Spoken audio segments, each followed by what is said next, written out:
If you have a name tag, because our whole vision is growth and expansion, where we're going to be in a room that seats about 300 plus is our whole idea. The name tags are going to become a real bottleneck, okay?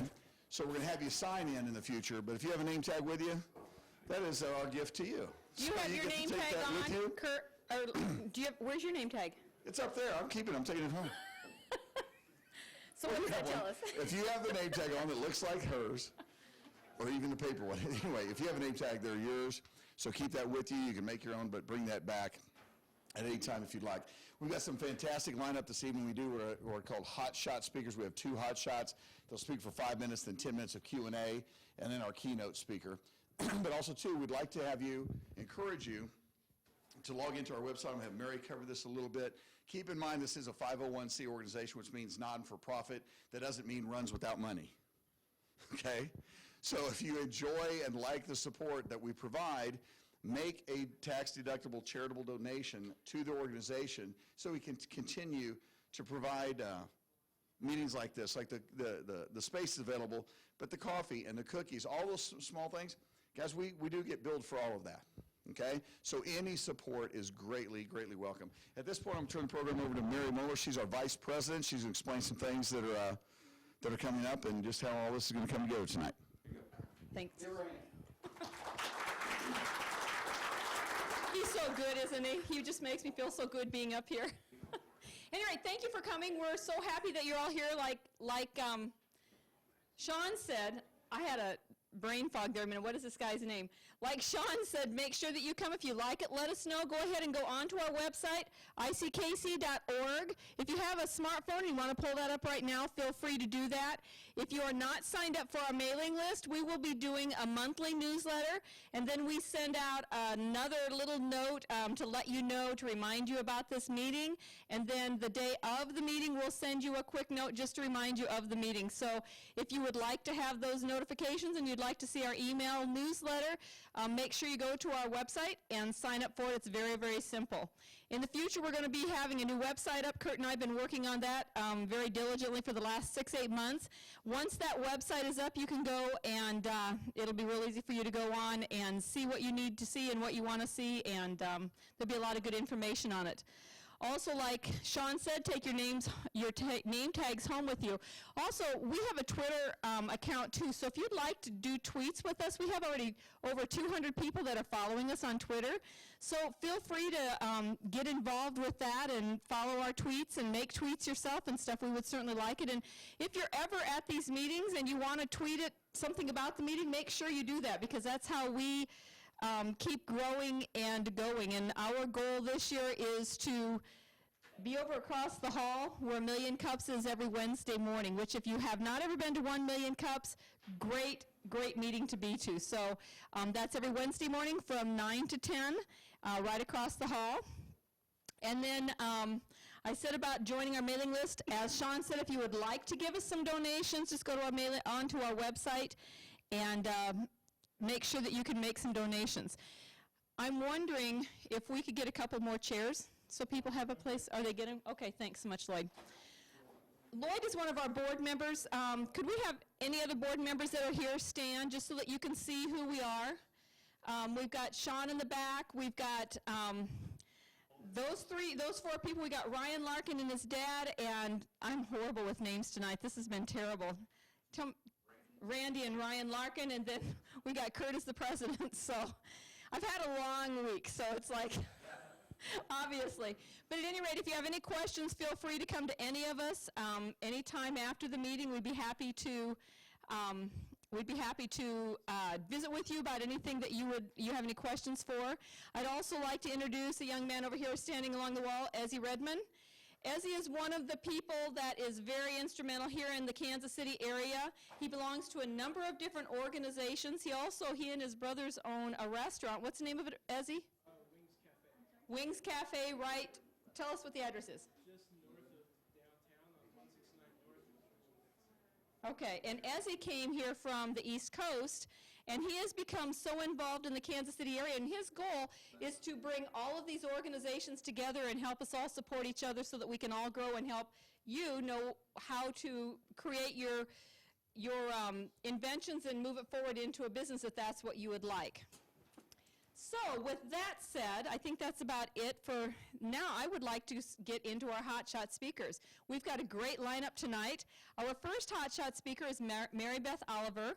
And Mary Beth is so nervous to get up here, but let her know that she is very good. Let's give her a warm welcome.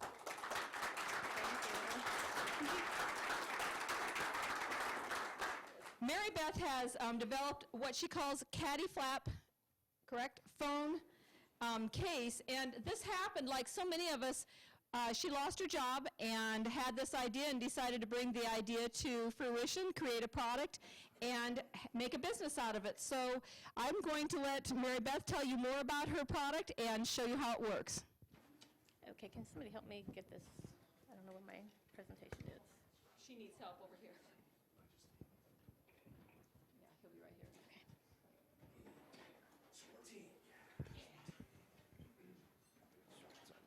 It's on the desktop here. Oh, okay.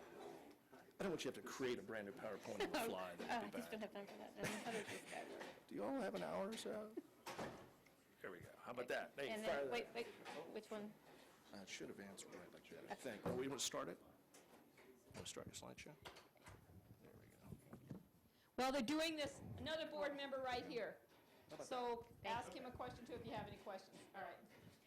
Okay, my name's Mary Beth Oliver, and I'm an inventor and an introvert, so this is really hard for me. I actually went to the dentist this morning, and because I prefer dental work to doing this, but they made me leave. So here I am. This is a picture of my last audience, so I'm just warning you. And I looked on Amazon for teleprompters. I didn't have any, so I made up this ridiculous slideshow to just get me through it because I lose my train of thought and I'll just be staring at you like you're supposed to say something. So anyway, here's my story. I had a cushy job for 13 years at a local firm, and I was an executive assistant, and I had a great boss. It wasn't actually him, but he was a great boss. And I was living large, well, not large. I was doing okay in my comfort zone. And I wasn't super challenged, but, you know, the bills were paid and I was content. And then my boss and the board of directors got into a disagreement. And it didn't go well. And it escalated, and they fired him. So I was pretty concerned about him, but I was pretty concerned about me, too. So I was wondering, you know, if they were going to call and fire me, too. And this is the best illustration I could find of someone waiting for the phone to ring, so I thought it was kind of funny with the fuzzy phone. So sure enough, I got the call, and they said, we no longer have a position for you. So I was a little upset, and I was wondering how I was going to explain it to my family. So I got over that. I decided I've got to be resilient. I've got to make lemonade out of lemons. And I got my music, and I got on the treadmill. And I had one of those armband things from my iPod, and I'm pretty clumsy as well as being introverted. And so I was on the treadmill trying to make this thing work, and unless your playlist is perfect, you're going to want to make some changes when you're on the treadmill. So I was fiddling with it, and it went flying down the hall of the gym. Fortunately, I didn't get hurt, but the iPod went flying. So I wanted a phone case that would slip over my waistband because most women's shorts don't have pockets, and something that I could operate while I was still on the treadmill. And I thought, Amazon's got everything. So I went out there to find one. But I couldn't find what I wanted. You know, it's like, does the world really need another phone case? So I looked and looked. I went to all the stores, and I couldn't find anything anywhere. So that's when I got the big idea. So I went to the hardware store, and I went to the fabric store, and I went to the sewing machine, and I started bending some wire, not in that outfit. And the flip-flap was born. And everybody loved it. And I actually won a contest at the Kansas City, Kansas Community College for perfect pitch, and I won $500. and I still had some issues. It's like, this isn't quite right yet. It was good, it did what I wanted it to do, but as far as being marketable, it wasn't quite there. So I laid awake at night, tried to sleep, actually slept with the flip-flap in my bed, because I thought, osmosis, it's got to work, you know? Something's got to happen. Actually, the flip-flap got more sleep than I did. And so then I went to Walmart, and I found a Hello Kitty phone case. It didn't do anything like I wanted mine to do. It didn't function that way, didn't look that way, but it changed my perspective. It made me think of a different way to place the phone, and then everything changed. And the CaddyFlap was born, because I couldn't get flip-flap trademarked. The trademark office said, no, we're not going to do that. So the CaddyFlap is what I'm going to show you tonight. And it's a patent-pending design that slips over any waistband. It keeps your device secure. It's perfect for working out because it goes deep enough into your waistband that it doesn't bounce a lot. It's got one-handed access. It allows for a top or bottom ear jack, and it's great for Bluetooth. And it's got a pocket for your card and credit card, key, and coins, and it's got a lot of real estate for branding. So this is what it looks like. And this is a rough prototype. It's the only one we have right now. So it's got Velcro here. It flips out. Push. And you can operate your phone right through the plastic. And like I said, you do need this one. So it's also got optional wrist strap. And you can see it's real sleek, but it's got real strong metal in there so that it won't, it's deep enough that you can run all that good stuff in it. So their design and licensing opportunities are great. Sports teams, I can see this in blue and red with KU on it for running events and corporate gifts. And then I envision it in all kinds of different colors and collectible to get the teen market into it. If you come out to demonstrate, switch to this one. Okay. So make sure we can hear you. Okay, yeah, good point. Okay. There you go. So, who needs it? Well, you do. Initially, I was targeting runners, but anyone who wears pants and has a phone needs this. I wear it on my skirt at the office all day long. Blue-collar workers, I'm picturing it in like a, Carhartt construction people wear, that kind of thing.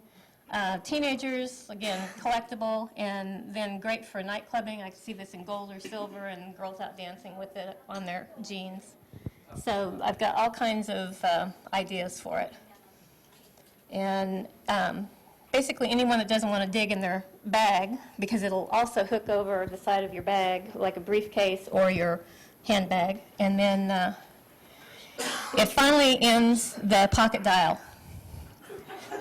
So, because it's protected and you're not going to accidentally dial somebody. So that's my invention. And what do I need? I need help with manufacturing and crowdfunding. So, any questions?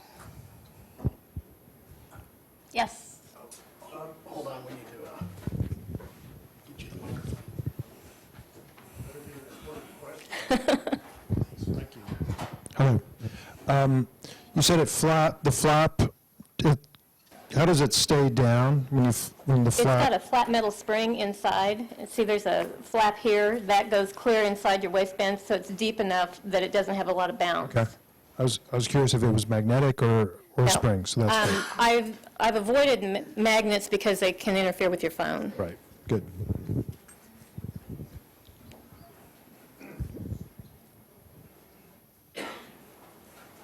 I'd appreciate if you guys answer questions or ask questions close to each other. That'd be great. First of all, I want to say, Mary Beth, you are a fantastic presenter. Oh, thank you. Yeah. I don't know if you're introverted or not. That was really good. That was Yeah. highly entertaining. So, question. You said people love it, right? Who have you shown this to, and what has been the reception, and who are the people that you've tested with? Well, I've shown it obviously to a lot of friends, and then I showed it Actually, I showed the primitive version that now looks like the Flintstones version at the Kansas City, Kansas Community College Perfect Pitch Contest, and I won that contest. So that was quite a few people, and I actually had, there was a scout there from As Seen on TV, and he was interested in it. You mentioned on the last slide that you're looking for crowdfunding. Looks like it'd be a perfect product for that route. Have you looked into any of the crowdfunding websites, Kickstarter and those? I haven't had a lot of time to do that yet. That's why I'm here, and to get feedback, and I've actually got a handout with all my information on it that I'll make available too, because I want, I want all the information I can get about There that. was a fellow in our group that did a presentation on Kickstarter, I believe it was a handful of months ago. I don't know his name, but he might be somebody you want to check in with. He Yeah, knows I the know ins Bob and I are outs going of to it. talk again tonight. I met him last month.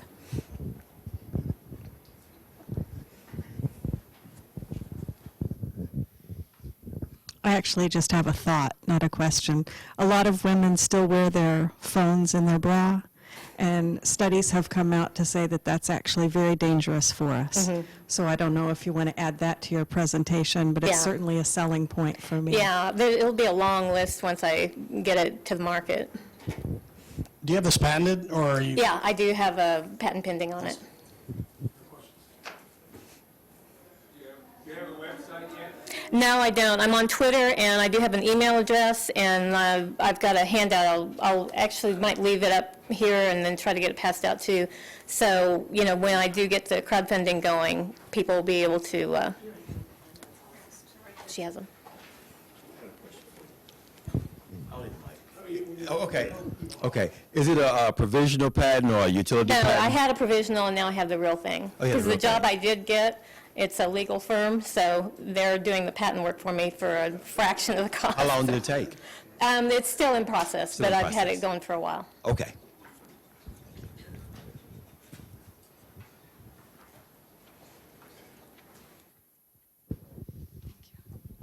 Have you tested this with any runners? No, that's one of the things, I do want to investigate as soon as I get, I've only got the one ugly prototype right now, but like Gary Gribble, and there's a couple of running stores, and then all of the running events, because that's huge all over the country. Because I'm part of a running group, and it's called Kansas City Express, and there's a lot of ladies that I think that would be interested in something like that, just from a safety aspect. But the Yes. only concern I would have would be where, if it doesn't, if it's directly against your skin, if you're on a run of 10 miles or more, you could have some serious issues by the end if Yeah. it's moving at all. One thing I do have, the fabric that touches your skin is a wicking knit, so it does reduce the amount of sweat. It pulls that away. Real quick, are you looking manufacturing? Are you going to try to keep it here? Are you going to try to go overseas? Do you have that? I'd even figured really out? like to keep it here, but, it's a difference between getting it done at all, so I'm open to taking it So overseas. you need some help with finding that. If Yes, we've I got had a leads. manufacturer in Sedalia, and he does archery equipment. He's the one that made this for me. But right after he started working for me, Hunger Games came out and the Olympics, so he was just swamped, so he just didn't have time to help me anymore.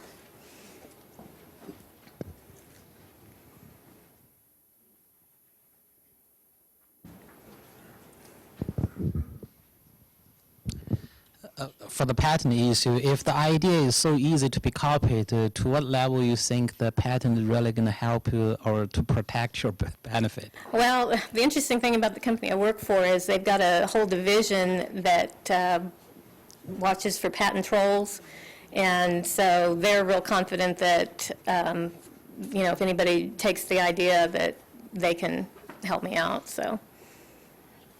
I mean, at some point you just have to go. You just can't, you just have to do it and hope for the best.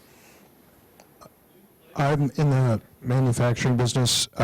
My experience with in that area, because I actually produce bags. Oh, really? Yeah, but I have my own shop.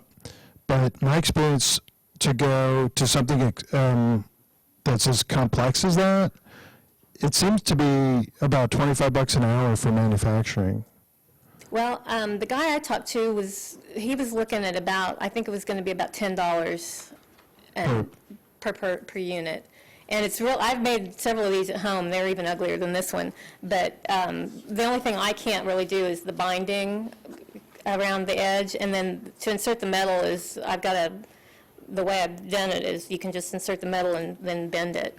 So if you were paying $10, which I think would be a very fair price domestically, what would you think your retail would be in your wholesale? Because it sounds like you would want to be selling at wholesale to places. Right. I haven't gotten in depth with that, but after looking at what's out there in the market and what this does and how unique it is for, especially for a runner, I think $39.99 would be a good retail price. So, because there's stuff out there for $80, Other questions? Good. All right, thank you very much. It's over.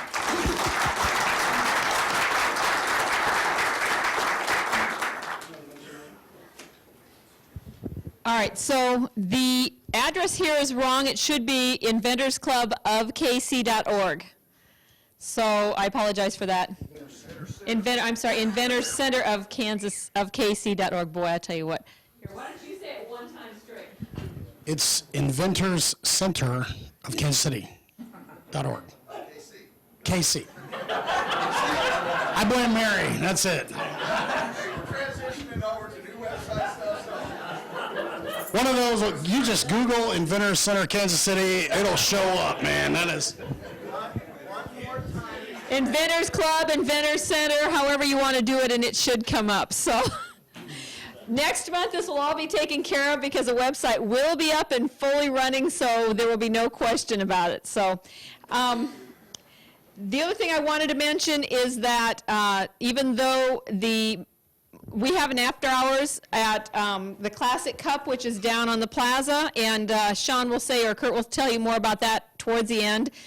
The owner of the place is sick, but he said to please come on down, and it would be $3 draws. So he'd still like us to come down and have, if you want to socialize after that and get to knowing each other a little bit more, make sure you take time for that, okay? All right, so the next person that I'm going to introduce for our hot shots is a man that I've been working with for about the last year. Steve Byers came to me, about a year ago and asked if we could help do some software development for him, which is what my company does. So we've had the wonderful opportunity of working with Steve. Steve has been meticulous in providing for us the information that we needed all the way through to be able to create a product for him for his fundraising product, and he's going to tell you more about that. But one of the things I did want to mention about Steve was that he was named the Outstanding Fundraiser Professional of 2013 by the Mid-America chapter of the Association of Fundraising Professionals. So this guy knows what he's doing. So at any rate, without further ado, I would like to introduce Steve Byers and his product. Thank you. Looking for a USB port, technical assistance. Right here. Thank you.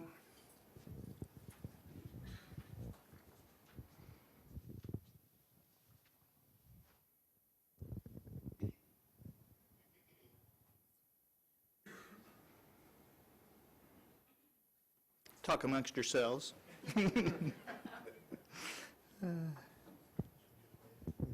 Yeah. Rich says, shall we do the wave? I can tell you just a little bit about what this guy went through in developing this product, and this kind of gives you an idea. If you have a software development product that you want to bring to fruition, part of what it takes is to be able to have a vision of how you want it to look afterwards when it's completed. But in the process of doing that, it's very important to have a vision of each and every step. For instance, like what you see on an application, that home page of that application has to go to another space which tells how to get to the application. It tells the back-end systems how to get to the application. But Steve came to us and he had literally written all of this stuff out. He had sat and meticulously gone through each and every aspect of it so that when we were developing his app, it just went so smoothly. And we're in the process still of completing the bug fixes on it, because when you do an application, there's always bugs that come in that you don't find until after it's ready. So are you ready now? I am ready now. All right, thanks, Steve.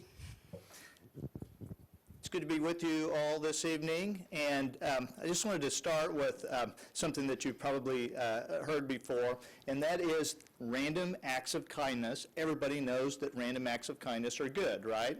Well, random acts of fundraising, not so much.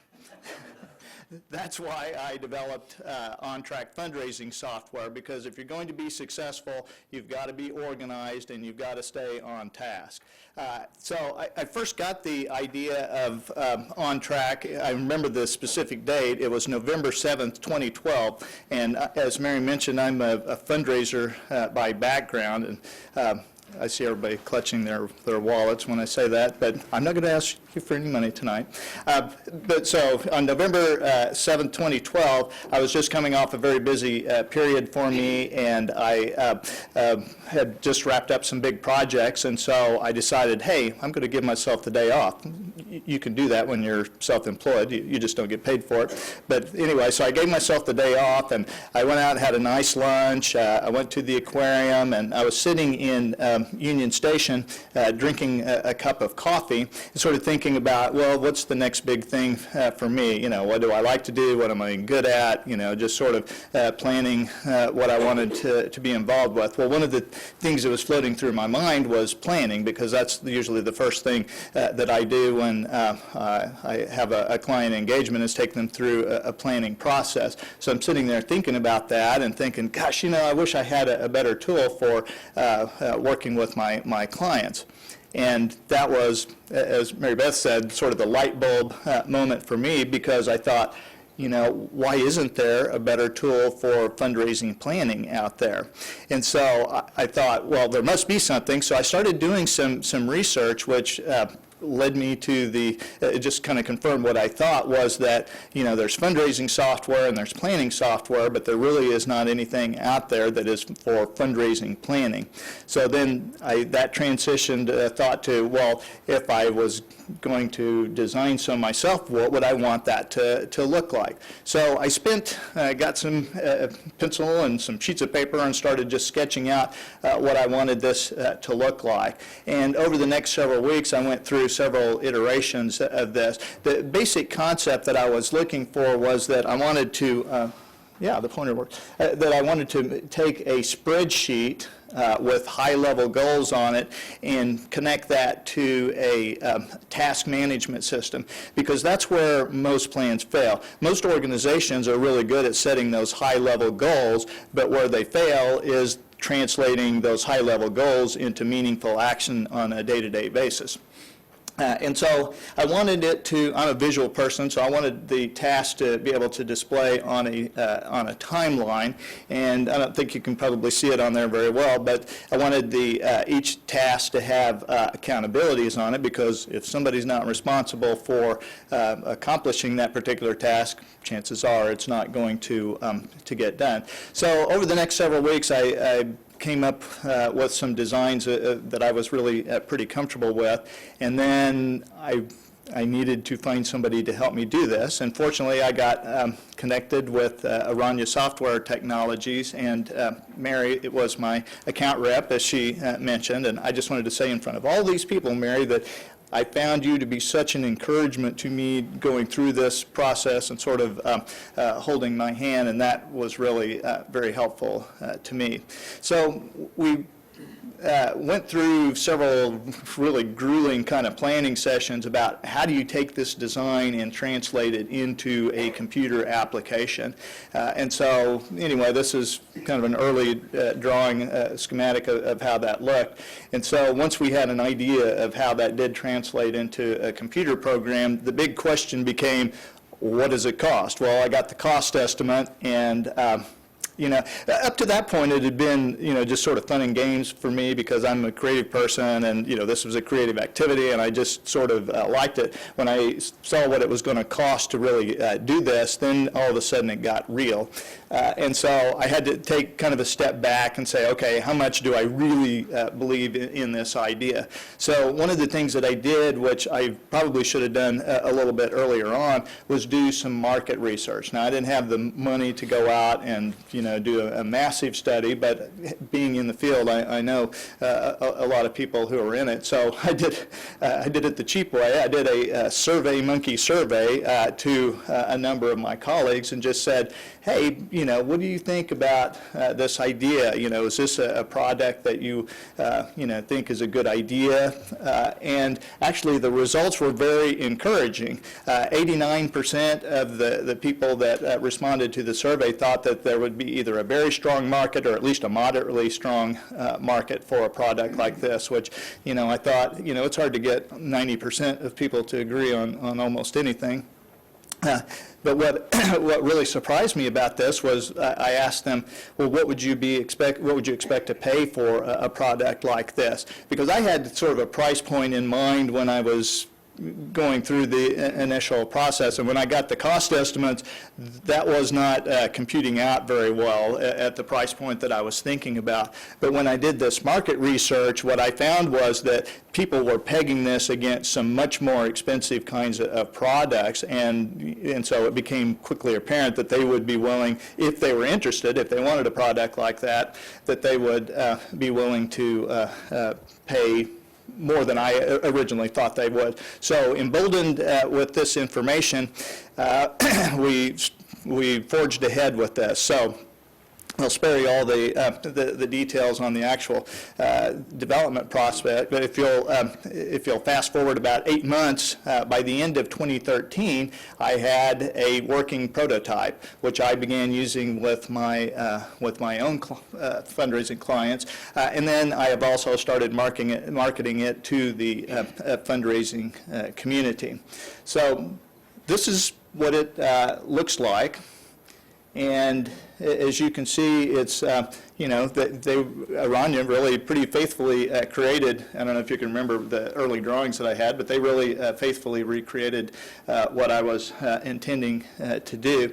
The target market for this software is chief development officers at nonprofit organizations. Now that is, unlike Mary Beth's product, this is not a direct-to-consumer product. This is sort of a niche market. But there are 1.5 million charities in the United States alone, and so it's a pretty big niche. And I think that the sweet spot as far thank you. I think the sweet spot as far as the market is going to be small to medium-sized organizations, probably the really large organizations that have got their own thing, and probably really small organizations are not going to be needing a product like this. But I think the small to medium-sized is going to be really what I'm going to be focusing on. I tried to make it as easy to use and as intuitive as possible, so I have a lot of checklists. I've tried to design it so that somebody that was just a novice at this could go in and relatively easily create an annual fundraising plan. So lots of checklists and that sort of thing.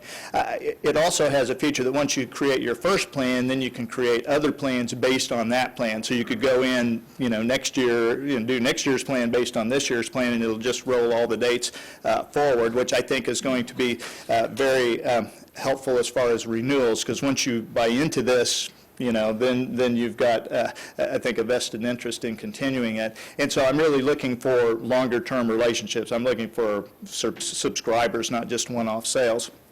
The other thing that, a couple of other features that it has an email reminder function so that it automatically generates reports. Again, going back to this, you don't want to have reports sitting on the shelf. So you can set it up so that on Monday morning, you can look in your inbox and see a report that says, this is what's past due, this is what's current, and this is what's coming up, so that it's always in front of people and they're going to be able to continue on and accomplish their goals at the end of the year. There's also a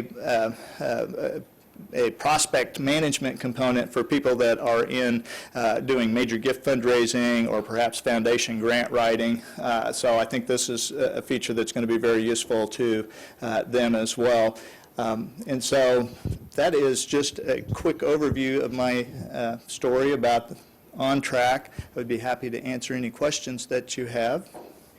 Yes, sir. I don't think I need the mic down. One of the first things that comes to my mind, especially I love the fact that it's intuitive for somebody who doesn't even know where to start.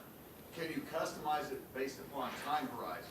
I've got 90 days to get this done. I've got 18 months to get this done. Is it built into the program where I can eliminate some things that there's no way you're getting this done in the time frame that you have?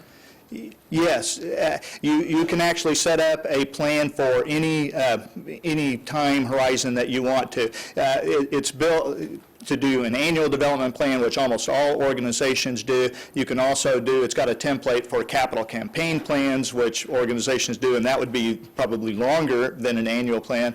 Or if you have something like a special event or something that has a shorter time horizon, you can create as many plans as you want to with this tool and using whatever time horizon you want. And you can change the time horizon on that, on the timeline. You'll see up there, select where it says select date range. If you don't want to display the whole year, you can just display a quarter or a month or a week, whatever you want. I can probably heard too. Can it be tailored to be used for not-for-profits like churches so that it manages, so you keep track of the individual donations?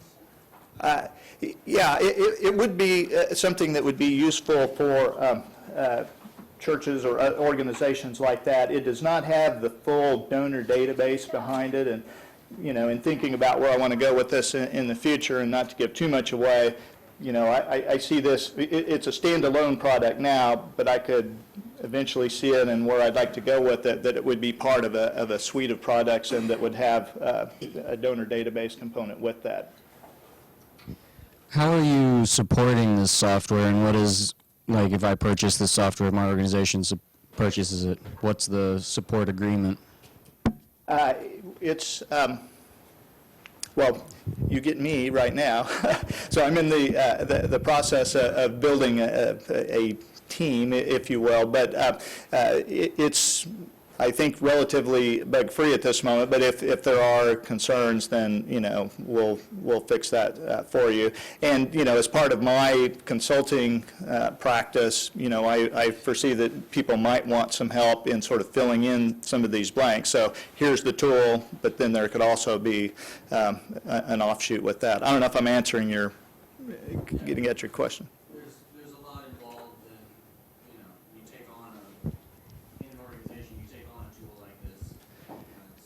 And I have found that out, and so I'm at this point now. Like I said, I've started marketing it, and and so I do have some live customers on it, and that has pointed out the need that I do need to have more in the way of customer support, and Aranya's been really good about helping me. That if some of it is just sort of user issues of how do I use it, and what do I need to do this, and I can help them with that. If it's something that's actually a change that needs to be made to the software, then I've got programmers who are available to do that. Specifically in regards to marketing, I think the research you got back from market research, the price point's pretty exciting for you, $1,000 and above they're willing to pay.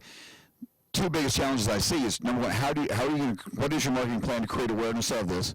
Because the greatest plan in the world, if I don't know where it is and how to go get it, I can't get it. And how are you going to scale this up? Because if people go, man, this is unbelievable, you got to check this out, that's going to be one of your biggest challenges, is scale that thing up. You have 1,000 users, man, it cannot just be you.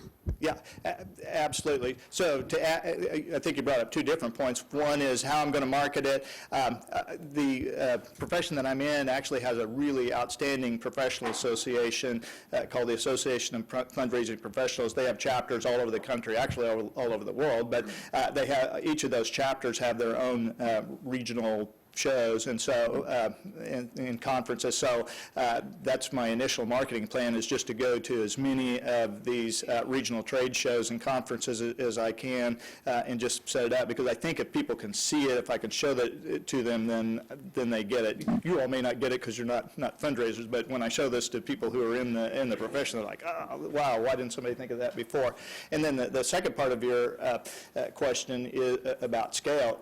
Absolutely. So my plan is I am deliberately growing it slow at this point, because it is me at this point with working with Mary and her team, but I couldn't take 1,000 customers right now. So what I want to do is grow it, get some cash flow going, and then gradually build the organization. You mentioned possible revenue models earlier in your talk. What is the revenue model that you're going to use? How much does it cost? I set the price point initially at $349 annually for a subscription. So it's subscription-based, $349 annually. Which I think is actually below, I mean, you saw the sheets up there, that was, it's actually below what I perceive is the pain point. And that I did that deliberately because I don't want the price to be a barrier. If people want it, if organizations want it, they can afford this. Is annual subscription a typical model for this type of software? I thought it was. I actually started thinking that it would be a monthly subscription, and one of the things that I probably would have done differently, I did it so that it was, you could subscribe monthly by credit card, and that actually made it a lot more complicated to do, and as I've gotten into it, I really think that people are going to want to pay on an annual basis. I think for a consumer-oriented product, the monthly subscription makes a lot of sense. But I was thinking in terms of like Constant Contact and some of those kind of products like that where it is a monthly subscription. But as I've gotten into it more, I think people are going to be a lot more interested in the annual model. So you got your product. Will it be where you can purchase it, hands-on? Like I know sometimes when you go to seminars, they have the products. Or will it only be on the internet? Are you going to have it where it's on a global scale, or how are you going to do it? It is cloud-based, so that was something that I think is going to be appealing for people in this day and age. I think it used to be sort of a barrier, having products that were cloud-based, but now everybody's got internet, everybody's got pretty fast internet. This way, they don't have to worry about doing their own updates. And I've used fundraising software before that was loaded on there, and you had to have somebody manning your server, and hopefully they understood it, and a lot of times that they didn't. But this, all they have to do here, if they've got internet access, they just go to a login page, and then all of this is taken care of out there. So we do all the backups and all the product updates. Other questions? Well, first I want to say that I really like the idea of just being able to do check marks. That makes it really easy and I don't know the word I'm looking for, but agreeable. Yeah. But secondly, I wanted to know, do you have any paying customers at this point? Yes, I do actually have a couple, and I've got some more that I'm talking with at this point. But I wanted to make sure that the ones that I have are having a good experience, because this is, I want to build this for the long term and not just a quick sale. Yep. Hold on, we need to, for the people online.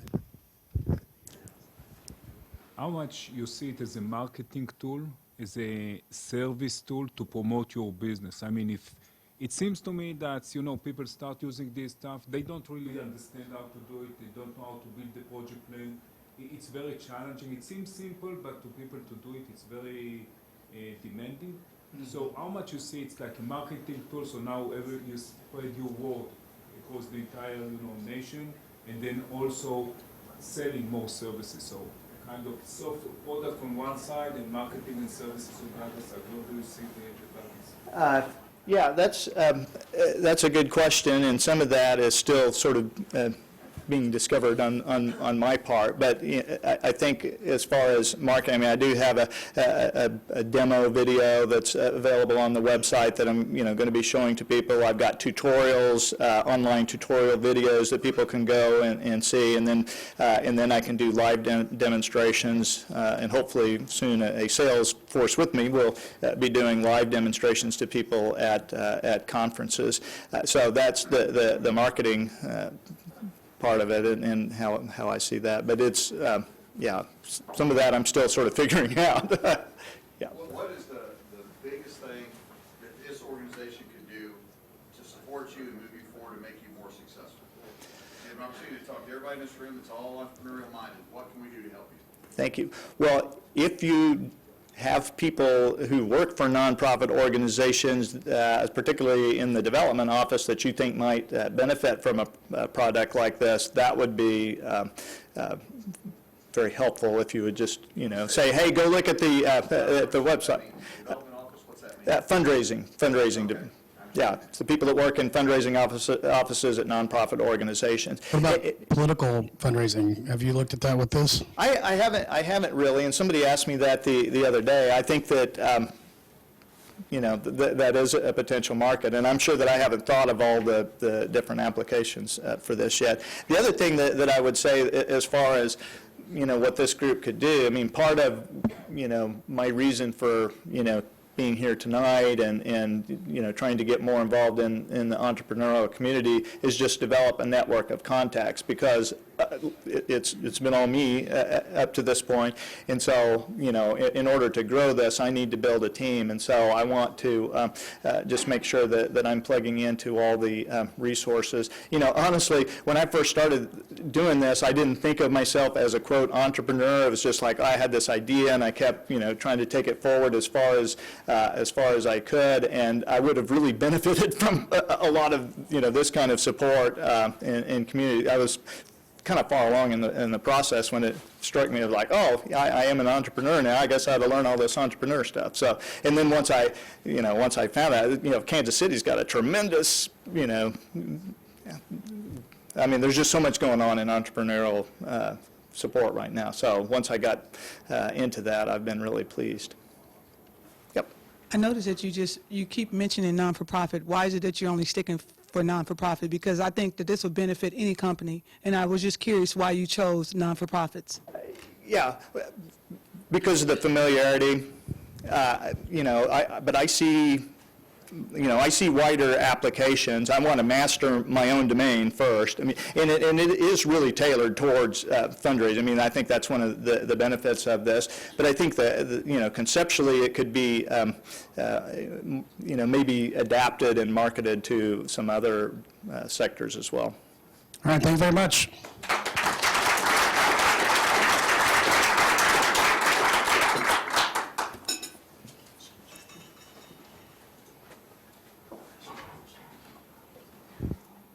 All right, I'll start introducing Randy.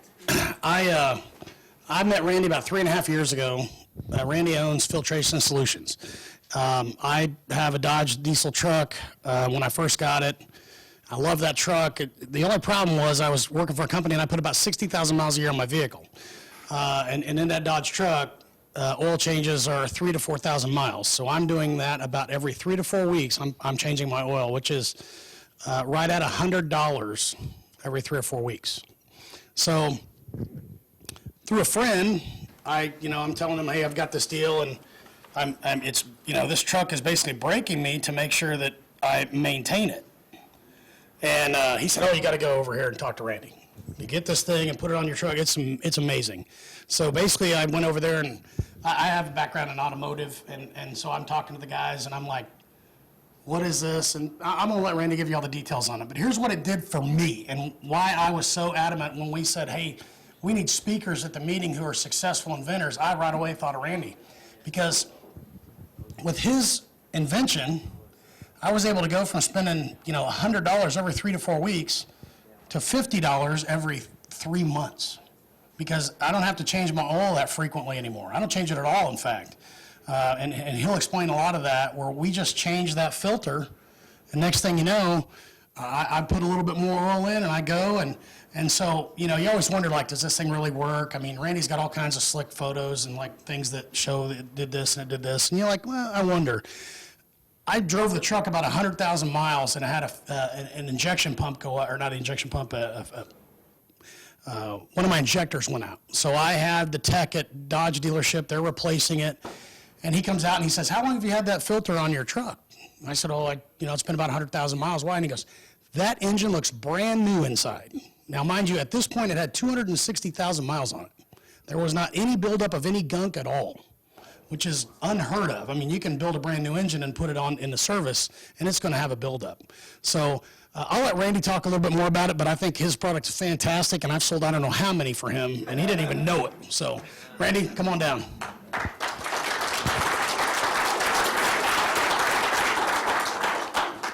I knew there was a downside.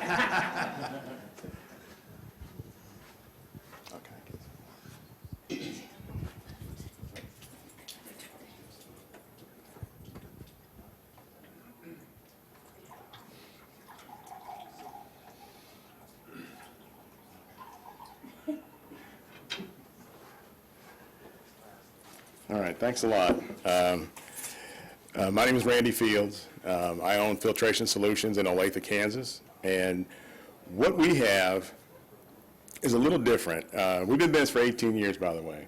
And I was listening to Mary Beth earlier, and it kind of had flashbacks of my first 5 years being in business, and I almost fainted over there.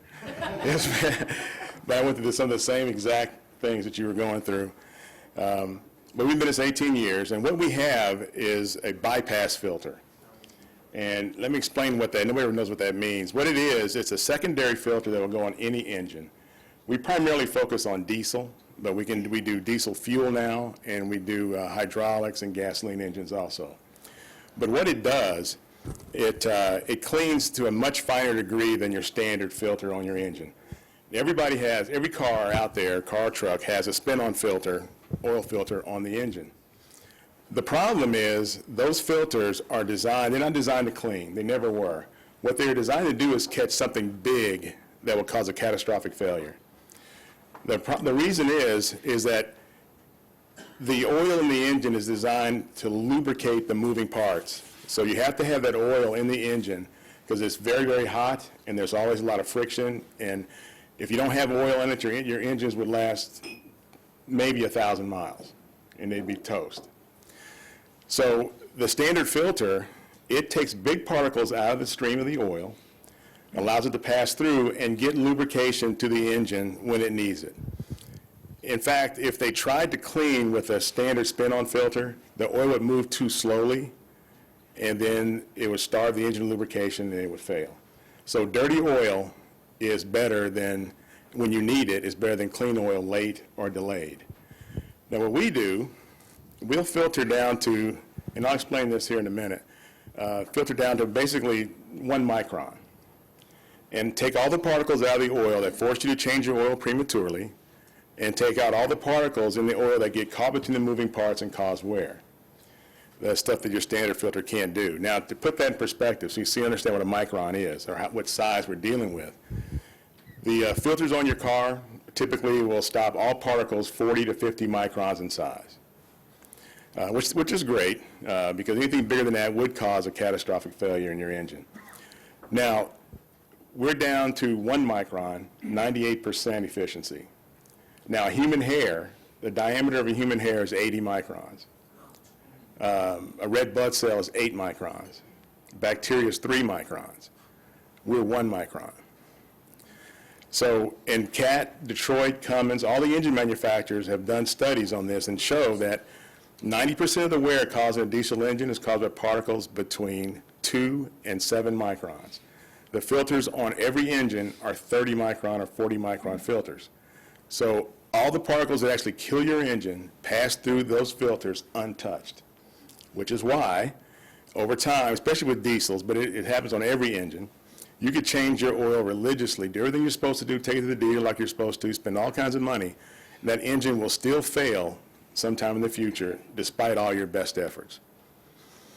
With our filter on now, we take out, again, all the particles that cause wear, so we're starting to see extremely long life on a lot of the engines. As an example, we have our filters on the largest coal mine in the world in Gillette, Wyoming. Now, they have hundreds of, these huge machines. The loaders, the buckets and the loaders, you can park 15 pickups side by side, and these buckets are that big. Now, these engines hold 100 to 150 gallons of oil. They cost $250,000 to $300,000, and they replace them every 8 months. That's Caterpillar trying to get me out of here.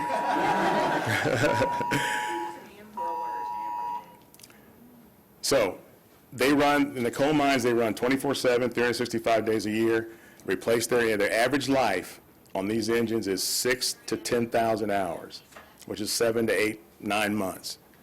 And they replace them religiously every year. And this coal mine has literally 1,000 pieces of this equipment. Every year, they replace these $200,000 to $300,000 engines. Now that our filter's on, we have engines that previously would fail at 6,000 to 9,000 hours at 40 and 50,000 hours without being replaced. as far as oil drain extension is concerned, give you an idea of what impact this has, Rich talked about that, but on an over-the-road truck, an average oil change is about $300 to $325. And an over-the-road truck, they can legally drive, let's say, 135,000 miles a year. They typically go farther than that, but 135,000 miles a year. And the average oil change is 10 to 12,000 miles. So they change oil at $300 a pop every 3 weeks. And the average oil change, like I said, is 10 to 12,000 miles. With our filter on, the average oil change using petroleum-based oil, regular plain Jane oil, is 80,000 miles. We have a lot of customers in the 100 to 150,000 mile range, but 80 is the average. The customers that use synthetic oil, the average oil change is 200,000 miles. We have a lot of customers in the 300,000 and 400,000 range. And our record holder, just 6 months ago, he had an oil pan gasket fail, and he had to forced to change his oil. He had 768,000 miles on his oil, on the same oil. Now, how we do that is, again, is primarily by being super, super, super efficient. But to prove that, we don't have our customers just say, trust us, and watch your little fancy gizmo there.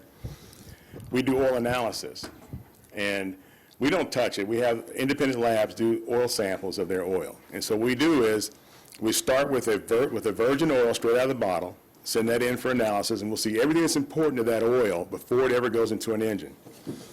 And then every 10,000 miles or every 250 hours on a piece of heavy equipment or a boat, they take an oil sample of their oil, they'll change our filter, and we send that sample into the lab and compare that used sample against that virgin sample. And even at 150, 250, or 300,000 miles, the additive package, the viscosity, everything that's important to that oil is virtually identical to virgin at extended drain, simply by keeping the oil clean to the level that we're able to do. Now, that's great for the customer. The customers love us. The oil companies, the engine companies hate our guts. It is terrible. We've had all types of issues with the big engine companies and the oil companies. But at the end of the day, the oil samples will out. If the oil sample is done, it's third party, we don't touch it. And if it's done and it shows that the oil is the same as the oil that came out of the drum, there's nothing you can do. And usually when they do that, the challenge typically ends there. But they guard their territory greatly. You need to mention too about all the stuff when you get that report back, how you tell us what's going on. Right. The oil sample report is just like a blood test. So once you get the sample report in your hands, you can take a look at it and show exactly the condition of the oil. You can see if there's a problem in the engine, if there's a wear situation that has started. We can see just about everything in that oil sample, everything that's going on in that engine on that oil sample, just like a doctor would do a blood test. So we can monitor the condition of the engine, monitor the condition of the oil, and assure the customer that that extended drain is safe and responsible. Now, question.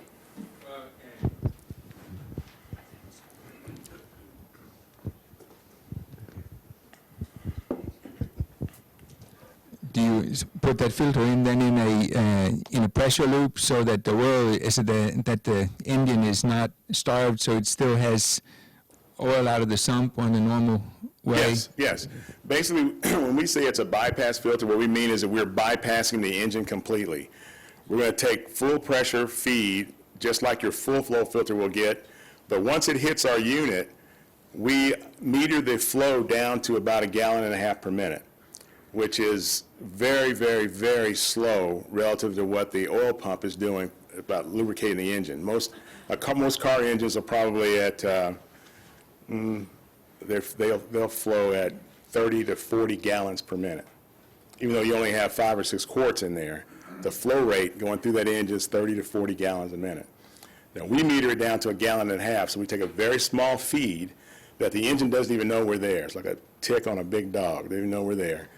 But we super clean that. But here's the thing. We do have to slow that down for a lot of reasons, not just because we don't want to take too much oil away from the engine lubrication circuit, We also slow it down because there's two things about filtration that are super important. One is the efficiency of the filter you have and the target particles you're trying to take out, but also, and your ability to remove those, but also the velocity of the target particle. You have to really slow it down. The stuff is really small, so you have to slow it down dramatically in order to catch it and hold it and not shear it as it goes through the filter.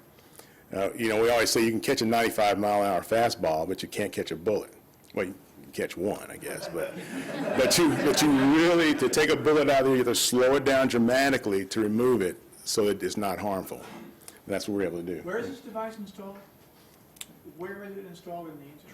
Oh, well, on a diesel pickup, I've got diesel pickups too.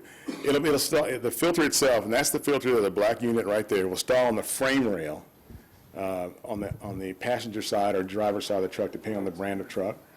And then we'll take hoses and pick up pressure at a full pressure point and then return it to a non-pressure point on the engine. So we're in a bypass loop. We're always constantly cleaning the oil, but it's a very small amount relative to what is in the engine. And the typical, the classic spin-on filter is left on there, right? Yes, it stays on. And what happens to it over time? Over time, what you'll do with the spin-on filter, once our filter's on, once our filter goes on the engine, there's nothing in the spin-on. So you'll extend the life of it. Bypasses it entirely. No. It still goes. We get flow, and it gets flow simultaneously. Now, we're slow. We're a gallon and a half per minute, and it's still getting its full pressure feed.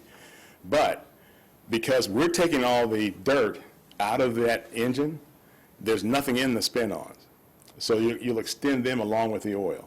With one caveat, those have to be changed at least once a year. Change them when you change your oil, or at least once a year, whichever comes first. So presumably they dissolve, right, among other things? That's the biggest problem with them. They're just paper. Right. So they were never designed to stay in that oil bath under pressure that long. But the reason we can extend the life of them, because the pleated paper, the structural integrity is intact. It's not collecting anything. So it'll last for a year. Then you have to change it. But most customers end up changing that before a year anyway. Yeah, no problem. Question? Can you speak a little bit to the development of this thing? Yeah, absolutely.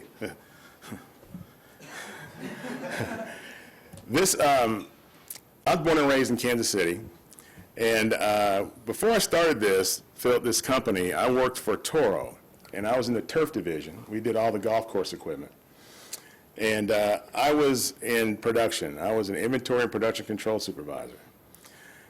Now Toro, like I said, every big golf course you've ever seen on TV has Toro equipment.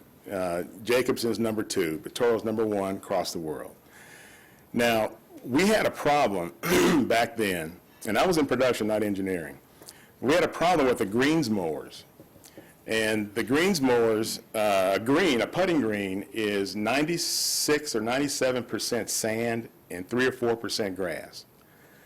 Now, these greens mowers are hydraulically operated, and they will, if you ever play golf, it's cut so perfectly smooth, it's unbelievable that a machine can do that. But with the hydraulics, and they have rollers on them that make sure the blades stay at a perfect level.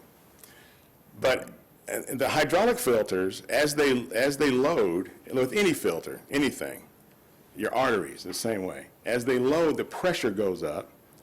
And on these mowers, if the groundskeepers, that crew, didn't have everything exactly right, it would leak. And once the pressure would build up, it would leak. And the problem with that is hydraulic fluid, one drop, literally one drop of hydraulic fluid on a putting green would burn a 36-inch circle on the green. Now, you can imagine that at Augusta National during the Masters on Sunday. That's a major, major, major problem. But they had no way, they were trying to work on, and Toro doesn't make filters, so they talked to Donaldson, talked to everybody, on how to get a filter that would flow better, collect more, and not build up differential pressure across the element, cause the pressure to go up and have a leak. Well, I'm listening to this because one of my good friends was a manufacturing engineer at Toro, and they had a call out to everybody, put it out corporate-wide to figure this out. Literally, this was a cocktail napkin thing. I had an idea that I thought would work, And I worked on it for 6 weeks, 7 weeks, and I'm not an engineer, so I'm doing, some complicated stuff with Big Chief tablets and pencils, okay? So we got through this whole thing, and I presented to them. There was going to be a little, some compensation if they used the idea. And so I presented it to them, and I didn't even get the chance to present it. I never presented it. But I brought it to them and said, this is an idea I've had. I want to check it out, run it by you guys, and see what I was in Minnesota at corporate headquarters. And they said, well, who are you? I think they knew who I was, told them who I was. They said, are you in engineering? I go, no, but I think this will be a good idea. And they go, yeah. They didn't want to see it. They didn't want to have anything to do with it. Forget it. So I did the one thing I shouldn't have done. I let pride dictate, and I quit. It was like 8 months later. It was 8 months. It took a while to, I quit, and I started to develop this product. And my son just turned 18 on the 15th, and it reminded me that my company is 1 month older than him. I started on the 15th of January, 1996. But it took me about 18 months to really get this dialed in. And then I realized, I really was proud of myself, but by the time I quit, I had a great idea, and I had lots of ideas about marketing, everything. But once I quit, I realized that I'm not an engineer. And there's some things about this, although it was a super great idea, that I could not put into actual practice. So I went to several engineering firms to see about getting a prototype built. There's the process. I'll explain the process here in a minute when I show you how it works. To get a machine built in order to weave the matrix for the element. And every company, we did non-disclosure agreements, everything. Every company said they turned it down. I said, it's not about money. I've got the money to do it. And they go, we don't care. It's not going to work. And we're not interested in doing this endeavor on a product that's going to be a failure. And ultimately, it'll be a reflection on us, and we may not get paid, even despite everything you say. So I was kind of at the end of my rope. Now, in the meantime, I did use a bypass filter and started selling, because I had to sell. I wasn't rich. And what I did was I just used regular paper, not regular paper, but paper, converted by a company in Ohio, shoved it in the canister, dialed it in so it would flow right, and started selling. And it worked. It worked great. There was a fatal flaw of the paper, which I'll go to in a minute. But as time went on, I could not get any firms interested in doing this. So right about the time that I quit at Toro, my buddy in engineering had quit also, and he moved to GE. And I called him, and I said, Ken, I've got a great idea. Remember, I told you about the filter. I didn't get any details at the time. And I said, I'll send you all the data I've got on it, and I just need you to humor me and help me put this thing together. I'll do all the work. I'll do all the money. I'll build it myself. I need to figure out how to get those materials into the conical helix. This is based on human DNA, double helix. But I'll give that. You'll see how it works in a second. Finally, Ken looked at it. He goes, this is not going to work. This is retarded. You should just do something else. I said, just humor me. So he did. We worked on it together in his spare time. And after about 8 months, I got the prototype built. A year and a half after that, I got patents on it. And I sent all that stuff to Ken because the whole time, he's always looking at me like this. Like this is a waste of my time. But he was pretty proud of the whole thing once it got done. I said, I told you it would work. I told you. And he goes, you know why this worked? I go, why? I knew it was going to be some smart-ass thing. He said, because you're too dumb to know that it couldn't work. I said, Ken, I'll take that as a compliment. I said, but, all the engineers looked at it and said, it's impossible. It can't work. Now, you know what? Maybe I was too dumb to know that. I forged ahead. It was my baby. Nobody tell me my baby's ugly. So I forged ahead. I'm sure there are countless entrepreneurs who did the same thing and ended up on the rocks. I'm sure. But I was confident that this thing would work. We stuck it out, and we produced something that is quite amazing. In fact, Caterpillar, we went to Caterpillar after we got the patents first. Told them about the showed them all our data. And I was so elated. They said, we want this in every dealership in North America. And I'm thinking, that's what I was looking for. He hit the jackpot right out of the box. They said, but you have to do one thing, and that's change the efficiency from 1 micron to 14. They said, if you do that, we've got a deal. Well, all the wears cause between 1 and 7. So if we change it to 14, every engine they put it on would die on the same day that it would have with or without our filter. Now, this was pretty tough because I think I had 47 cents in my pocket back then, and I really thought about doing it.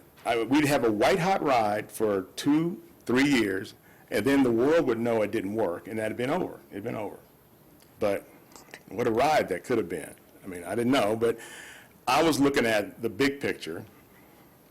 My wife always told me that, forget that big picture. Get that yellow check.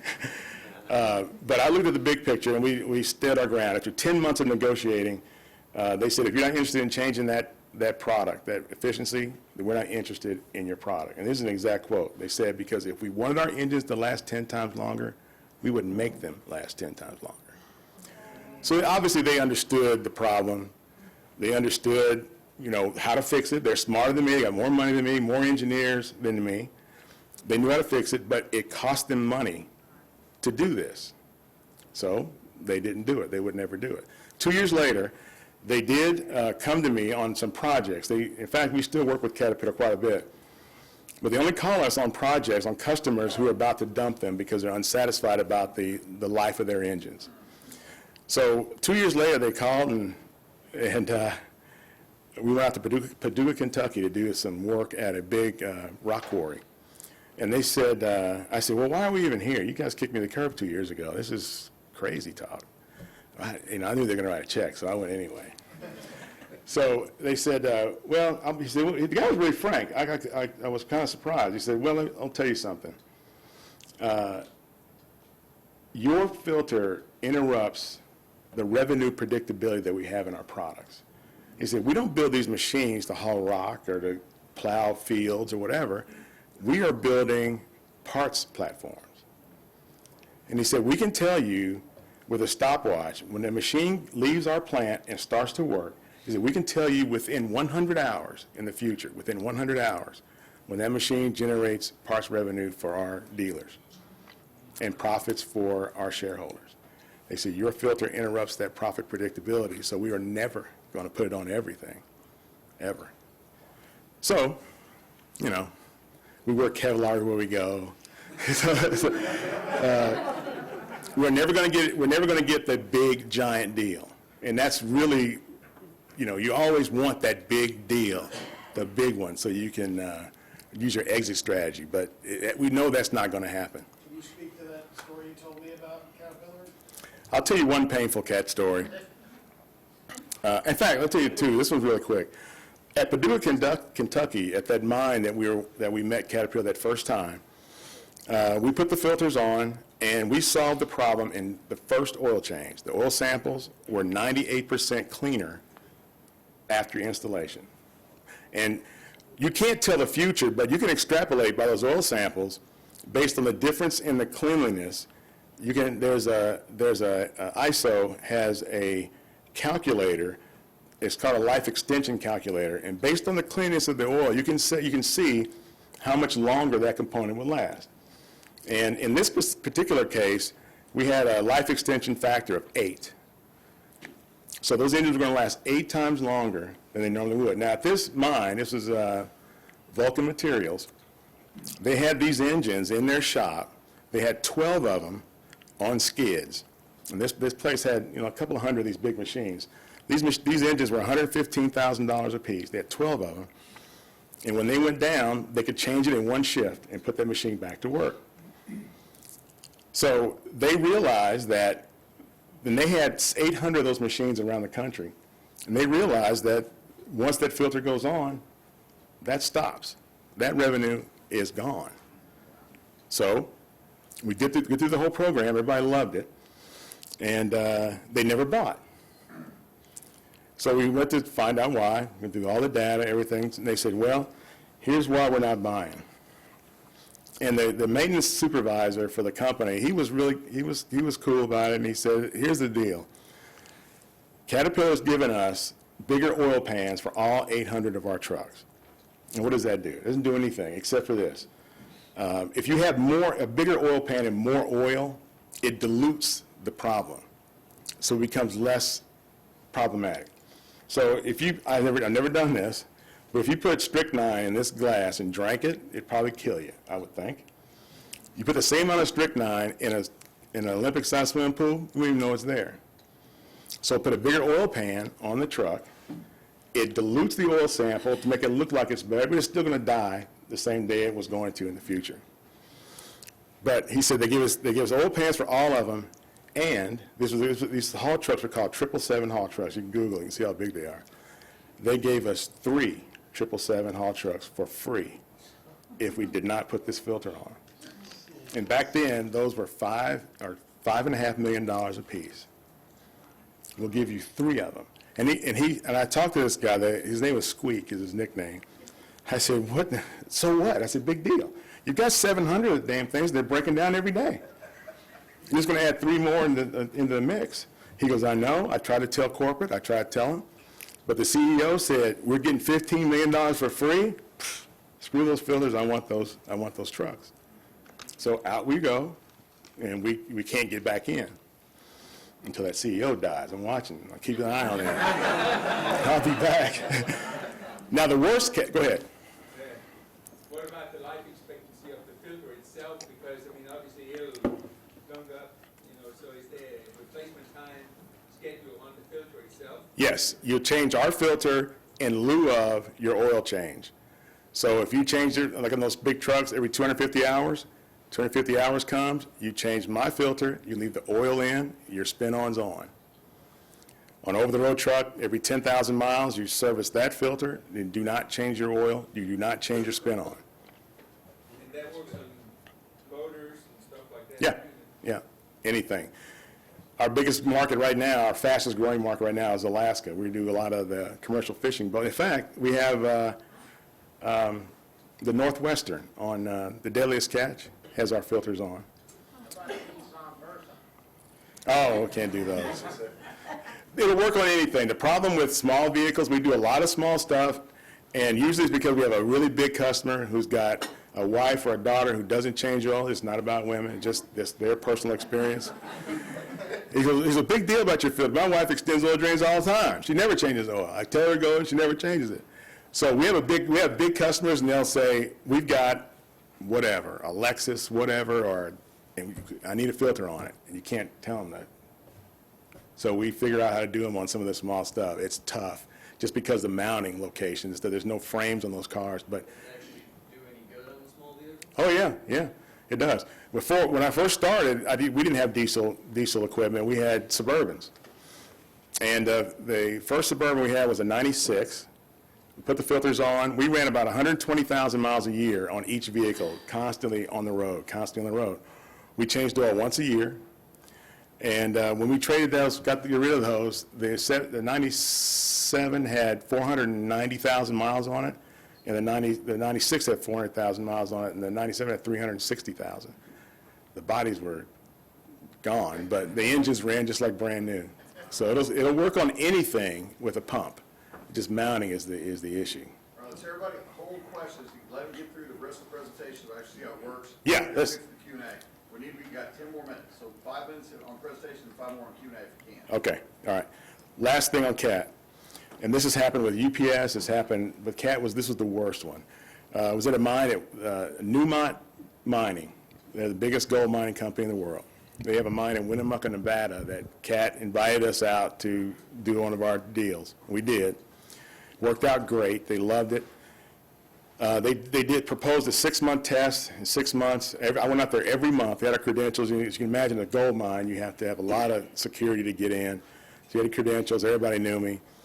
After 6 months, Newmont decided to put our filters on every piece of equipment in the world. So for us, it was like a $68, $70 million deal with recurring revenue on the elements at about $30 million a year. So Obviously, we were elated. Now, at that mine, they have a program where if they do testing in the maintenance department and they implement that product worldwide, each person gets a share of the annual savings. And they've done this before. They're a very good shop. And they had the biggest share they ever had in history was $560, something like that. Once they made the announcement about our filter, their share was going to be $47,800 for each person in that shop, because that's how much money the company was going to save using our filter. So every time I go there, they filter me, like, I'm like, yeah. You know, it was really cool. But after about 9 months, and I'll go back there every month to check on the sample, make sure everything's great, my credentials didn't work. I couldn't get in. And the guards know me. They scan. I'm sorry, I can't let you in. I don't know what's going on. So they're on the phone trying to call us back. I can't get hold of anybody. So I go back to the hotel. I'm calling everybody I know in that mine, and no one takes my call. No emails, no nothing. So I figured it's a cat deal. Nothing. I heard nothing for years. Literally 5 years later, which would have been about 4 years ago, I got a call early in the morning, and guy answered the phone, and he said, "I'm so-and-so, do you remember me?" I go, "Yeah." I looked at my computer, and yeah. What's going on? I said, "Yes." He said, "Did anybody ever tell you what happened?" I said, "No, I never heard it. It's the first time I heard anything in 5 years." He says, "Well, I promised myself that if I ever quit this job," and he was going to another mine, "I would call you and tell you what happened," because I knew no one would tell you. He said, "This is what happened." He said, after they made the announcement about the money these guys were going to get, and they made an announcement about going worldwide, he said, Cat flew in, 3 executives from Peoria, and the local cat dealer, and we had an assembly, all the maintenance guys. There's 300 guys in this shop, maintenance people. It's a huge operation. So they told him, they said, "Hey, you know what? We consider you guys family. We've been working with you guys for years. Congratulations. That's the biggest saving share we have ever heard of in CAT, anywhere in the world. So we're going to congratulate you for that. But since we're family, we also want to let you know this, and we're sure no one's told you this, and that is, Newmont's going to save so much money that they're going to eliminate 60% of the maintenance workforce." Now, this is no kidding. The rookie guy in that shop was 29 or 30 years old. A lot of guys in there were, their late 50s and their 60s. And in Winnemucca, Nevada, either you're working in that mine, literally, or you're working in a whorehouse. There's nothing else to do in that town. Nothing. There's 2 whorehouses there, really. Cat told me that. I didn't know anything about it. Cat told me that. But anyway, I think they ran them. But anyway, so what happened, as you can imagine, once they said, "Okay, so we want to say goodbye," blah blah blah blah. They got on their jet and went back to Peoria. So now these guys are thinking, "What the heck do we do now?" So they decided that this couldn't go. This could not pass. So every time the machines that we had, they had the filters on with perfectly clean oil, they would take dirty oil, replace it, and send it into the lab. Corporate seeing that, they're going, "Oh, what happened? This was going great. What happened?" And they said after about 3 months of that, they decided to keep going. They said, "This is the savings potential is too great. Keep going."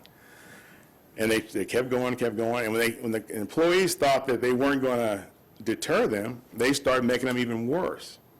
So after another 4 or 5 months, they finally decided, forget it. It was a fluke. It can't happen. And that was the end of it.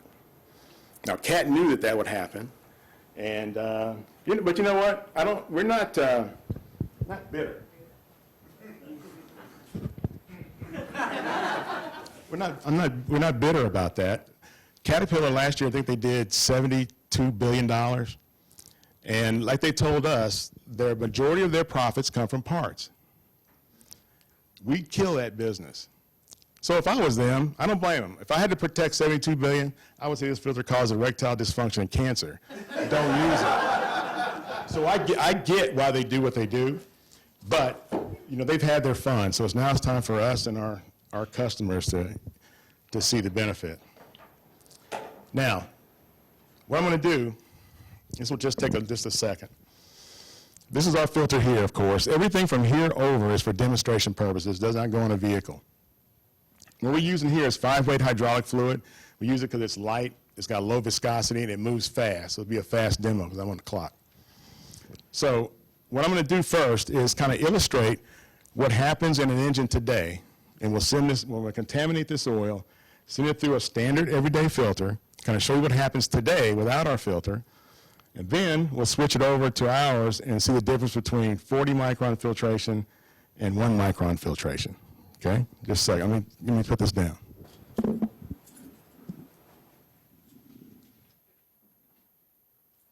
I'll tell you what this is in a minute when I get back on the mic.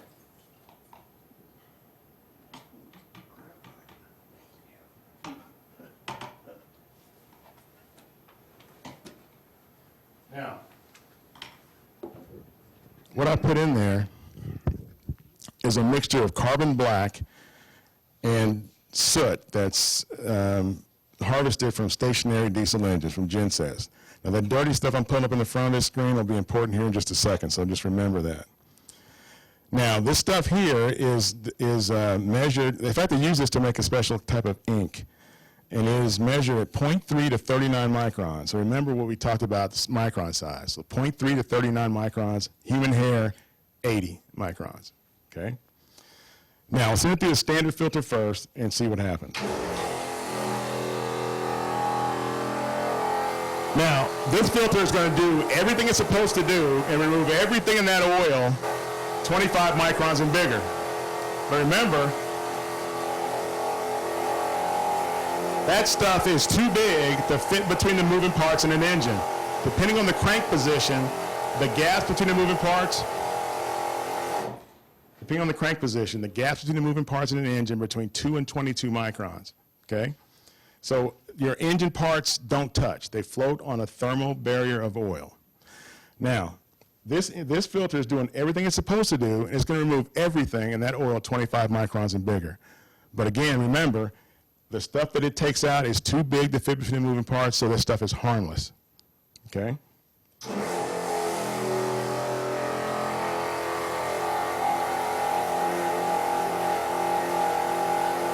Now, even though that oil is pitch black, you can see the heavy stuff that I had put in there before is gone.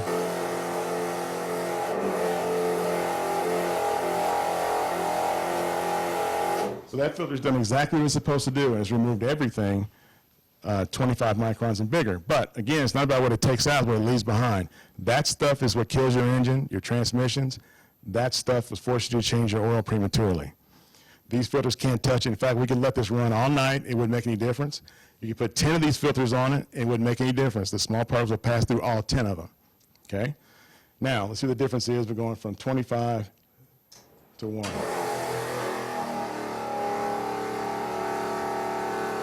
Now, the way our filter is designed is we have 9 layers inside that element. Each station has a different micron rating all the way into the core. So we're going to stop the biggest particles on the outside of the filter, let the oil pass through, and every successive layer takes up a different size particle all the way into the core.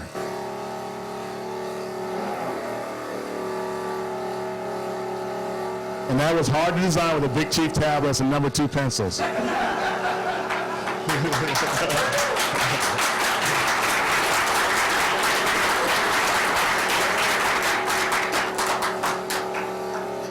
So if you cut this element open now, you can see that it's a little darker than it was. We stopped the biggest stuff on the outside and successively took out different sized particles in the core, not trying, like a standard filter, we aren't trying to grab everything on the same surface area. We divide and conquer. The oil flow stays high. We were able to take all the particles out. If you cut this open, you would see inside it was like the rings of a tree. It get darker and darker and darker and darker into the core. The other thing that we did here is one of the hard things that we tried to do, I couldn't figure out how to do because I'm not an engineer, is in order to keep that matrix stable, we have to put, this is made out of polyester, microfiberglass, and cotton. The microfiberglass and cotton do all the filtering. The microfiberglass and polyester do all the cleaning. But those materials do not absorb water.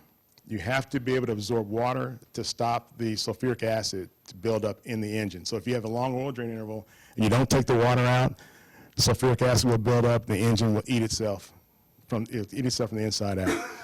So didn't know this. I didn't know that man-made materials don't absorb water. So we had to go back to the drawing board once the matrix was built and then figure out some natural material to take water out. So we had to go back and incorporate cotton. But those three materials would not bond. There was no way they would stick together. We tried adhesive, we tried everything. And I was at my last, this is the last thing, I'm done. I was at my last straw. That was it, I couldn't figure out how to do it. In the shop, we had a Bunsen burner there, and I was just contemplating torching the place. But I had some of the material there, and I lit it, started lighting it, melting it with a Bunsen burner. And I thought, well, maybe heat, which actually was the final answer, but it still took another 5 months to figure out how to heat this stuff up and make it stick together and cool off and still maintain the matrix. And eventually what we do now, we use infrared light. And when the materials come down in the helical form, it literally melts it. And as it's drawn over a 14-foot mandrel, it cools off and the matrix stays intact. So we have cotton, polyester, and microfiberglass bonded together in a way that they were never meant to. And that was, I would love to lie and say that was part of the original plan. That's a bunch of crap. I had no idea that this thing does a lot more things we ever dreamed possible, and there was no way I could come up with that. That was just desperation. But perseverance, hard work, and you know, being broke will inspire you to do a lot of things.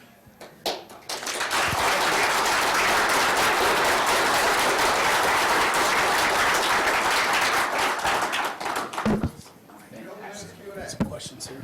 Oh, yeah. I know we're running late, but So what's your marketing? How does somebody find you? Are you in magazines or? You know, over the years, I started working on this when I was invited here. We spent a couple of $1 million at least on advertising, not just marketing, but advertising itself. And it's been really ineffective for our product because there's so many things you have to teach, and just you can't do that in display advertising unless you have editorial to go with it.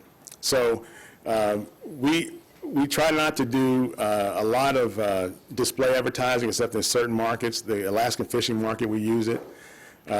We have the internet, of course.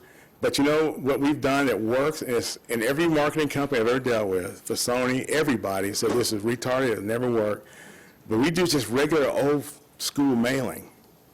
And it doesn't seem right, it's kind of busy. But when you get the idea in their head what this can do, they want more details. They just don't want a salesman, you know, showing them that. That works great. That works great when we show it in somebody's office or somebody's shop. But they have to have the concept about how it works first. That's just icing on the cake. Once they have the educational part in, that knocks them over. So we do a lot of stuff, just regularly old school mailings have been the most profitable, except for, with one exception, we do XM radio on the over-the-road market, because truckers, they're the loneliest profession out there. They drive all the time, they just listen to the radio, and they call you, want to talk for hours, and they buy filters. But, so they have this captive audience. They can't get away. So XM, the truckers channel, they can't escape. So they hear me talking. Do you have time for another question? Yeah. I've been using AMSOIL on my vehicles for about 30 years. Oh, I'm sorry. That's okay. I wondered if they could be buying your filters like crazy, private label. Well, they use Donaldson. Do they? Yeah, AMSOIL makes good oils, good greases. They're not filter people, so they private label through Donaldson. Well, they have a bypass filter system. No, I know. Yeah. They're not filter people, but they do have a bypass filter. They do. That's what I've used. Yes. Is their bypass filter. Yes, I put 25,000 miles on the same oil. Yeah, synthetics typically you can do that. Even with subpar filtration. I mean, it sound It'd be neat biased. to put your filters in and their oil in, and then I'd have the best of both worlds. You could, but one quick example. What we've found, and we've done customers that use Texas Lubricants, Texas Refinery Corp, lots of high-end, $150 a gallon oils. And what we've seen with our filter on and oil analysis, there's not a dime's difference between any of them. Kept this clean. Now, without our filter, this one may be better than that one or whatever, but kept this clean. The Shell Rotella tea, Shell Synthetic, which is a plain Jane, even Shell will tell you it's a plain Jane oil. You can get it at Walmart, $13, $14 a gallon. Our record holder used that, 770,000 miles in the same oil, and they use that oil, and he gets it from Walmart. Does it really? Yeah. So, but the better the oil, the better the performance. Yeah. So there's no question. We'll keep all oils clean no matter what. So how do I get one? So how do I get one of these for my car? I have a Nissan. Well, you know, give me a call, and I'll have cards, and we can figure it out. We can figure out anything. We can put a filter on a submarine if they can get it to our shop in Olathe. So we can make it work. I'm there. Okay, come by. We'll see if we can get it done. Rich, you got a couple questions back over here, too. Yeah, I got just a couple. One, what's the filter cost? The whole kit? No, the replacement filter. Depending on the market, $28.95 for everything, you know, and then they're $10 more for fishermen in Alaska because they use a filter that's more efficient than that one. Okay, the second thing is, have you ever considered any of this, making it slightly lighter in the casing so it could be put on aircraft? Yes, we have. And in fact, the Joint Strike Fighter has the filter mocked up in wood, balsa, in the landing bay area. So we haven't heard anything. We were supposed to get background checks, the FBI and all that. We haven't heard anything back from you on that. But I fly in. We've got 375 horsepower turbocharged critters that run through oil like, I mean, it just goes black really fast. Yeah, we have mock-ups of those in stainless and aluminum. 60, Do you think you can get it through the FAA to let them use it? That I don't know. And the reason why we haven't done that, a lot of guys have asked us that about aircraft. We would have to fly over billions of dollars of work to take the time and energy to do that. And we haven't even got that much deep penetration in city buses and trash trucks and all that. But that is, we have to spend some money on market research to see if it's a viable market for us. If it is, we would do it. One more quick one. Your own personal life expectancy? Oh, man. Yeah, you know, we'll see. It's, we always joke about, we have this logo in shirts that the logo's like this, it's big. And literally people in Alaska see the dots and they call us, they say, hey, come to my boat. We always joke that's Kevlar, but you know, we don't, it's always a scary thought, but what are you going to do? Randy? Yeah. You are great. Thank you. I tell you, I'm addressing that question to you as well as the whole group. How can we take you to the next level? I think you deserve it. I do too. Well, what we've found over these years, and this has been a lot of trench work. The thing that we have been turned away by just about everybody you can imagine. The oil companies and the big engine manufacturers, it's amazing the kind of control and influence they have. And honestly, I gave up on elephant hunting years ago. We focus our attention on the small guy. So if a guy's got 50 trucks or 20 trucks and his name's on the door and he's in that office working, when I show him how he can save $150,000 a year, that guy knows where that $150,000 is going, and he buys every time. UPS, let's just take a minute. No, you're good, you're good. UPS came to us at the truck show in Louisville five or 6 years ago. And there's 3 guys in suits, and they're talking about this fleet. I always ask people about their oil service intervals, how much oil they have in the engines and everything, kind of get an idea of what we can do for them. And they're describing a specific type of fleet, and I asked them, I said, who are you guys? Are you either UPS, FedEx, or U.S. Postal Service? And they were UPS. And they said, we've heard about you. We came here specifically to see this product, and we want to do a test. So we went to Norcross, Georgia, their headquarters, and worked on a test. But they wanted it done their way. And we told them we weren't going to do it. We're going to do it our way, or we're not going to do it at all, because we've been on this ride before, and it'd be a waste of our time. So we went to the center in Lenexa, and we looked at those trucks and watched how they serviced those trucks. And we set up our kits on those vehicles so they would bolt on in 30 minutes, and there would not be any service guy's way or anything. We did it that way. Then we went to Norcross and put them on. They said, all we want is 1 year. 1 year without changing oil on our package cars, and we will put them on every one of those little brown package cars you see here in town, every one of them in the world. And that was 147,000. So, you know, once you hear these stories so many times, it's like, oh, yeah, okay, whatever. Let's just get through it and see what happens. We did them. We've done that engine a million times. We know exactly what that engine's going to do with our filter. And sure enough, got a year, perfect oil samples. Didn't even do oil samples, by the way. We taught them oil analysis. 1 year, perfect oil samples. So we said, okay, let's get this done. They go, well, that was pretty impressive, but we want to see what's going to happen if we pull it a little longer. Let's go another year and see what happens.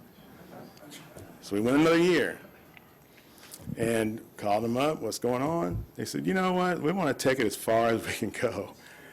So we got 3 years on those trucks without changing oil and perfect oil samples. The third year, I said, okay, let's get this done. I said, you know, what, forget about the whole world. Let's just do Kansas City. And then everybody else can learn from that, and we'll move from there. That's not even any money. That's ashtray money for you guys.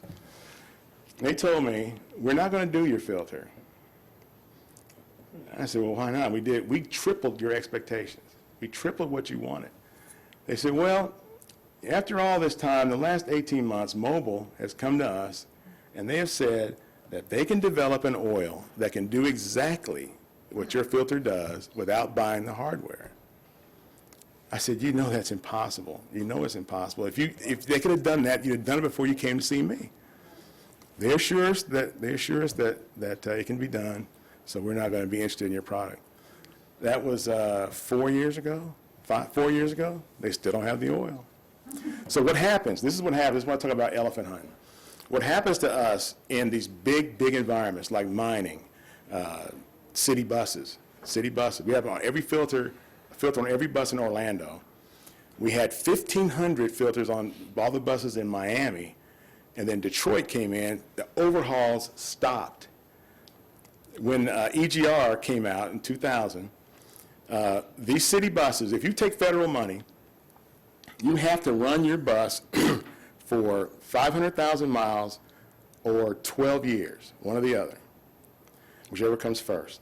So what they did was, so they'll buy the buses, take 96% of the federal dollars to pay for the bus fleet, and they have to, in order to get through, to keep that bus for 12 years, they have to replace the engine at 6. And then they can get 12, and then they're good. Well, when the emissions stuff changed in 2001, that soot load in those buses was so bad, the engines were lasting 2 to 3 years.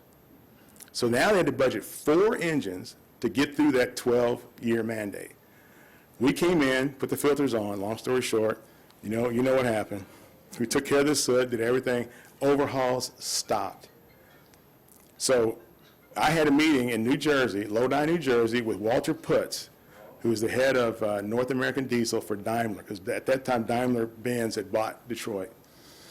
And he said, you know, your filter has done a great job. He said in a deep German accent. I'm thinking about all the movies and stuff, World War II movies. He goes, we have ways for people like you. And he said, but your filter, it goes too far. It goes too far. We stopped the overhauls. So Miami was happy. Now we can go 1 engine instead of 4. But they had a big change in the government in Miami. There was a politics, and we were out once again. So we don't care. I do not care about the big, gigantic deal. Maybe it'll happen, maybe it won't. But in the time and energy and money it takes for me, I can get 100 small guys and be happy and successful and feel like you've accomplished something, then go up the ivory tower and try to get something done that's not going to happen, because if you're making $70 billion, you don't want to make $20 billion. That's just natural. Yes? Do you use the social media? I mean, it's, with social media, you can write to everybody, you can tell your story, you can, you know, express it. You see so many times people want it's like to break the wall. You know, I'll be honest with you, I still am kind of a latecomer to that. I look at Facebook and I look at Twitter, and there's a lot of eyeballs on that stuff. And I'm sure if I spent the money and time, I could figure out how to get decent eyeballs in all of those eyeballs. And that's one of the things that we kind of focused on, we're focused on doing next year, is try to get, and to see what's going to happen. I'll be a skeptic the whole time. I'll be the one in the back of the room in the meeting going, whatever, and hope it works. I hope it, for us, I hope it does. But next year, we're going to do that. That's going to have to be a fantastic job. Give him a hand. Thanks, sir. That's awesome. All right. Obviously, we didn't keep all the schedule tonight. I'll take full responsibility for that. This is a brand new format. We'll run a really, really tight time horizon next time. But we're supposed to be out here in 120 seconds, 2 minutes by 8:30. So, very quickly, we'll go to Classic Cup. If you'd like to talk to some of the board of directors, we'll be down there at Classic Cup. Inventors Center of KC.org. InventorsCenterofKC.org. If you'd like to be a hot shot speaker, one of the two, 5 minutes and then 10 minutes Q&A, go to the website. Our contact information is on the bottom. You can contact us through that. But the next meeting will be the third Tuesday of next month at 6:30. And again, we'll be in the KC room up front. But go check out our website, make some donations. Please support this organization. Thanks for coming.